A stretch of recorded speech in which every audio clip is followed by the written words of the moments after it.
ప్రియమిత్రులకు నమస్తే అండి. ఏమండి, మన కోపం వచ్చినప్పుడు ఆ కోపాన్ని ఇతరుల మీద చూపిస్తాం కదా, మాటలతో వారిని బాధ పెట్టాలని చూస్తాం. కానీ నిజానికి అది కాదండి. ఆ కోపం ఇతరులను బాధించే కంటే మనల్ని ఎక్కువ బాధ పెడుతుందట. తస్తర వాళ్ళ లోపల లోపల మనం దహించి వేస్తుందట. కోపం ఎక్కువైపోద్ది. వాళ్ళదేముంది, వాళ్ళు మాటలు పడతారు, మర్చిపోతారు. కానీ ఈ కోపం వల్ల మనకి ఇంటర్నల్గా చాలా ప్రాబ్లమ్స్ వస్తాయి. అనవసరమైన ఆందోళన, అనారోగ్యాలు పెరిగిపోతాయి. చాలా కష్టమైపోతుంది అనమాట. ఆ విషయం చాలామంది గ్రహించరు. మరి అందుకే అన్నారు కదా, తన కోపమే తన శత్రువు అని. అవునా కాదా? అందుకే సాధ్యంత వరకు కోపాలు తగ్గించుకోవాలండి. అనవసరమైన కోపాలు ఎందుకు ఎందుకు దానివల్ల అనారోగ్యం తప్ప మనకేం వస్తుంది చెప్పండి.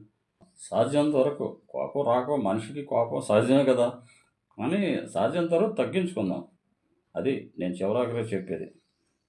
మరి ఈ విషయం మీకు నచ్చితే ఈ వీడియో లైక్ చేసి 10 మందికి షేర్ చేయండి. కొంతమందికైనా తెలుస్తుంది కదా. అలాగే నా రానా డైలీ టాక్స్ దయచేసి సబ్స్క్రైబ్ చేస్తారని ఆశిస్తానండి. మరో మంచి వీడియోతో మళ్ళీ మిమ్మల్ని కలుస్తాను. అంతవరకు సెలవు. నమస్తే. సర్వే జన సుఖినో భవంతు.